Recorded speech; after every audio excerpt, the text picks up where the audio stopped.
Hey guys, so I want to ask you a question. Have any of you ever scrapbooked before?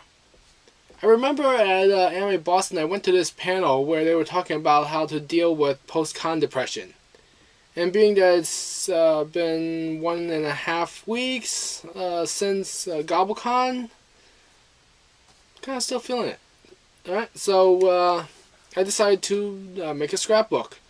The problem is, I've never made a scrapbook before, so I kind of just went at it like I was putting away some files, pretty much.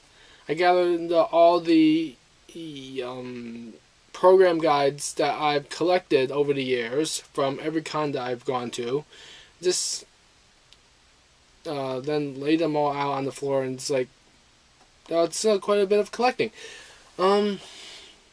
Anyway, so I'm putting them all away into a binder, and I'm flipping through them also as I'm doing it. And one of the thoughts that kept on coming up as I was going through them all was, I wish I had known that voice actor at the time when I went there. Yeah, I mean, seriously, it's like starting from Katsucon. When that was like the very first weekend-long convention I've ever gone to, and it's like I've never gone to a convention before. Well, that's not true. Anime Boston was the first convention, but that was a day trip, so I'm not gonna really count that. Anyway, so Katsucon was my first weekend-long convention. I did not know any of the voice actors there, so I don't know, I just wasn't feeling all too excited about that convention, other than the fact that I was going with the anime club at the time, so that was pretty much the only exciting thing for me about going to Katsucon. And now, years later, I flip back through that program guide and look, and it's like, holy crap, Monica Rial was there.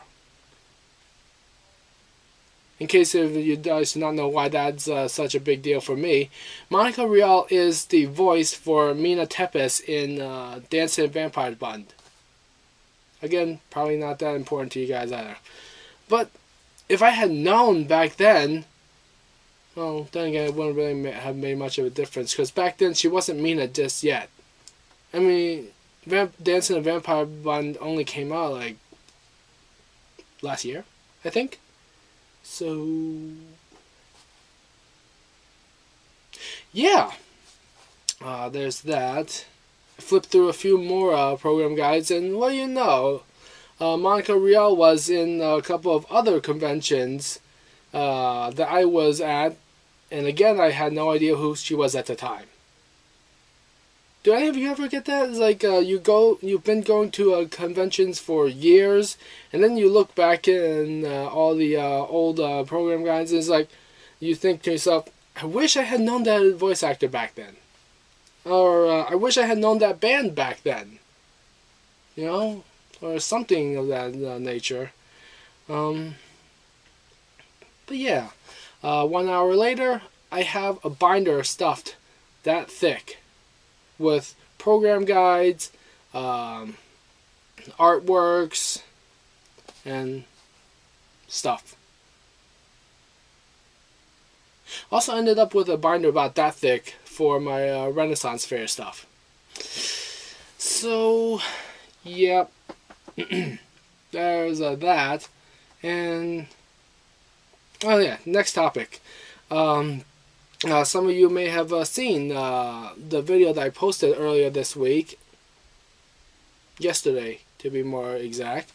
It was the it was sort of like a tribute video to Gobble-Con, and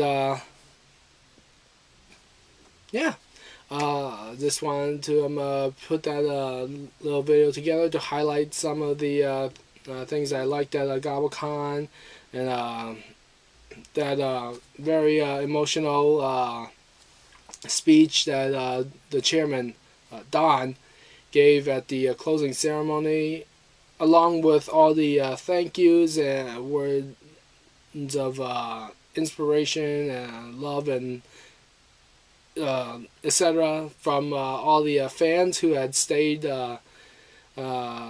after the con had officially ended, and everyone just giving their support for Gobble-Con, So I figured something I wanted to do for the con.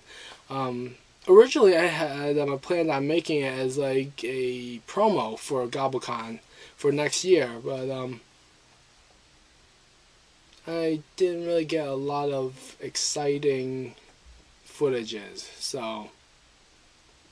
But you know what? Thank you. Video was a nice project to work on too, right? Anyway, speaking of which, guys, please support Gobble-Con next year.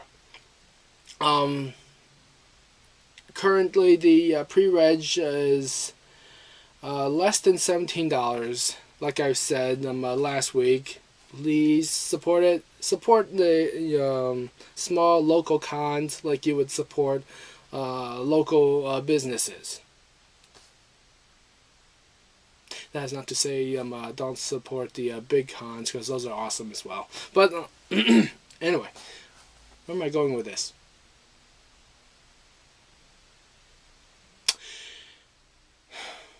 I think that's it for this week. Okay, I guess that's it then. Later.